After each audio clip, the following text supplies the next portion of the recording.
నమస్కారం. Welcome to The Prof Family Channel. మీకు కావాలా చెనాజోర్ మసాలా? రీసెంట్గానే ఛానల్లో పోస్ట్ చేశాను కదా చెనాజోర్ మసాలా అని. అది ఎలా చేస్తారో నాకు ఐడియా లేదు. అన్నం అటుకులు ఉంటాయి, రైస్తో చేసే అటుకులు ఉంటాయి, మక్క అటుకులు ఉంటాయి. ఈ మధ్య రకరకాలుగా మిల్లెట్స్తో కూడా అటుకులు చూస్తున్నాను. చందు తెచ్చారులేండి ఒకసారి. మేము మెహదీపట్నం అటువైపు ఉన్నప్పుడు మార్నింగ్ నాకు కిచెన్లోంచి వినొస్తూ ఉండేది. బండి పైన అంటే తోపుడు బండి పైన వెళ్ళుకుంటూ కొంతమంది రాగి అటుకులు, జొన్న అటుకులు, అలా సిరిధాన్యాలతో చేసిన అటుకులు అంటూ వినొస్తూ ఉండేది. కానీ ఇదైతే కంప్లీట్లీ న్యూ, శనగల అటుకులు. నాకైతే కొత్తగానే తెలుసు. ఈరోజు సాయంత్రం కూడా చాట్ చేసుకొని తిన్నాను. చాలా ఫిల్లింగ్గా, ఫుల్ ఆఫ్ సాటిస్ఫాక్షన్తో ఉంది. నేను అలా చాట్ చేసుకున్నప్పుడు సాయంత్రం ఇంట్లో ఎవరూ లేరు. చందు, పిల్లలు అందరూ బయటికి వెళ్ళారు. సరే, నేను అలా చాట్ తిని డిన్నర్కి వాళ్ళు వచ్చేసరికి క్యారెట్ రైస్ చేద్దామని ప్రిపరేషన్ చేసి పెట్టుకుంటూ ఉండగా వాళ్ళు వచ్చారు. వస్తూనే మా అమ్మాయి, అమ్మ నేనేమేం తెచ్చుకున్నాను చూడు చూడు అంటూ గెస్ట్ చేయమని. ఇంకా ఫ్రైడే ఈవినింగ్ నుంచే పాప చందుని అడుగుతుంది, నాన్న వీకెండ్లో సూపర్ మార్కెట్కి వెళ్దాము, స్ట్రాబెర్రీస్ తెచ్చుకుందాము అని. సో స్ట్రాబెర్రీస్ ఎలాగో తెచ్చుకుంటుంది అని అర్థమైంది. మేబీ బ్లూబెర్రీస్ కూడా కనబడి ఉంటాయి అని గెస్ట్ చేశాను. నేను గెస్ట్ చేసినట్టుగానే బ్లూబెర్రీస్ తెచ్చుకుంది. అయితే నేను అనుకున్నట్టు సూపర్ మార్కెట్లో కాదంట, సండే సంతలో తెచ్చారు. అందుకోసమే ఆ ఉసిరికాయలు, జామకాయలు అలా అవి కూడా మీరు గమనించారు కదా. కొన్ని రకాల ఫ్రూట్స్ మాత్రమే ఫ్రిడ్జ్లో పెట్టాను, అన్ని రకాల ఫ్రూట్స్ కాదు. కొన్ని దాదాపు వీలైనంత వరకు బయట నిలిచే ఫ్రూట్స్ అన్నీ బయటే పెడతాను, ఫ్రిడ్జ్లో పెట్టకుండా. అలా అవన్నీ సర్దుకున్న తర్వాత ఇంకా రైస్ కోసం ప్రిపరేషన్ మొదలు పెట్టాను. క్యారెట్ తురిమేసి పెట్టుకున్నాను. ఇంకా పుదీనా, కొత్తిమీర, మెంతాకు, పచ్చిమిర్చి అవన్నీ ప్లేట్లో కనిపిస్తున్నాయి కదా, అవన్నీ కూడా కట్ చేసుకొని పెట్టుకున్నాను. మీరు గమనించారా, ఆ ప్లేట్లో ఒక బౌల్లో కుంకుమ పువ్వు రేకులు వేసి పెట్టాను. అవి నాని వాటర్ రంగు ఎంత బాగా వచ్చింది కదా.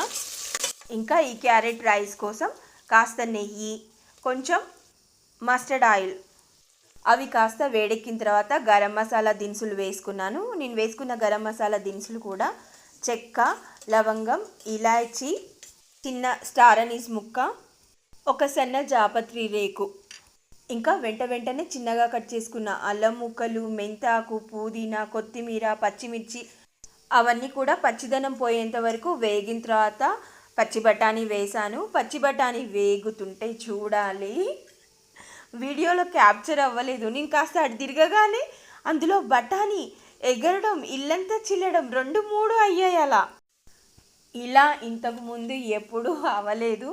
మేబీ ఆ బఠానీలో మాయిశ్చర్ ఎక్కువగా ఉన్నట్టుంది. సో అందుకోసమే బాగా చిటపట్లాడింది. తర్వాత ఈ తురుము పెట్టుకున్న క్యారెట్ కూడా వేసి దాని పచ్చిదనం కూడా పోయే వరకు వేయించుకోవాలి. నేను ఛానల్లో ఎన్నోసార్లు మెన్షన్ చేశాను కదా, క్యారెట్ రైస్ కానీ క్యారెట్ స్వీట్ హల్వా కానీ ఎప్పుడు చేసినా రెడ్ క్యారెట్ తోటే చేస్తానని. అయితే ఇలా పచ్చి బఠానీ వేయడం, మెంతాకు వేయడం క్యారెట్ రైస్లో ఇదే మొదటిసారి. క్యారెట్ తురుము పచ్చిదనం పోయేంత వరకు వేయించుకున్న తర్వాత సరిపడా నీళ్ళు, చూసారు కదా ఆ సాఫ్రాన్ వాటర్ ఎంత మంచి కలర్ వచ్చింది. ఇలా క్యారెట్ రైస్ కోసం అయితే సాఫ్రాన్ వాటర్ వేయాల్సిన పని లేదు, ఎందుకంటే న్యాచురల్గానే క్యారెట్కి ఉండే కలర్ వస్తుంది కదా రైస్కి. అయితే సాఫ్రాన్ వాటర్ వల్ల మంచి టేస్ట్ కూడా వస్తుంది, అందుకోసం వేశాను. స్టవ్ పైన నీళ్ళు మంచి మసిల్డ్ వచ్చిన తర్వాత ఇలా అరగంట సేపు నానబెట్టుకున్నా. మోస్ట్లీ నేను గంట నానబెట్టి ఉంటాను. ఆ నీళ్ళని పారబోసి, అంటే అరగంట నానిపోయినా సరిపోతుంది. నేను అలా వేరే పనులు చేసుకుంటూ వీడియోస్ తీసుకుంటూ అలా గంట నానాయి మొత్తానికి. గమనించారు కదా, few drops of lemon juice వేసాను. దాదాపుగా మనం ఇలా రైస్ ఐటమ్స్ ప్రిపేర్ చేసుకున్నప్పుడు అలా కొన్ని డ్రాప్స్ ఆఫ్ లెమన్ జ్యూస్ వేయడం వల్ల మంచి టేస్ట్ వస్తుంది, ఫ్లేవర్ఫుల్గా అనిపిస్తుంది మొత్తానికైతే. ఈ క్యారెట్ రైస్ అంటే మా ఇంట్లో ఎంత ఇష్టం అంటే, కొన్నిసార్లు ఇదివరకు ఫుల్ డేకి క్యారెట్ రైసే వండేదాన్ని. ఈరోజు డిన్నర్కి చేశాను కాబట్టి ఇలా తక్కువ క్వాంటిటీలో వండాను. ఇది 2 కప్స్ రైస్. ఇంకా క్యారెట్ తురుము అరకిలోకి పైగా పడింది. సో సరిపోయింది. ఇది మాకు డిన్నర్కి నలుగురికైనా. అదే డేలో అయితే సరిపోదు. అండ్ రైస్ కూడా గమనించారు కదా, బాస్మతి రైస్ కాదు. బాస్మతి రైస్ అయినా 2 కప్స్ అయితే సరిపోయేది కాదు. ఇది కోలం రైస్. అందులో కాస్త ఓల్డ్ వెరైటీ అనుకుంటా, ఒదుగు మంచిగానే వస్తుంది. Now it's ready.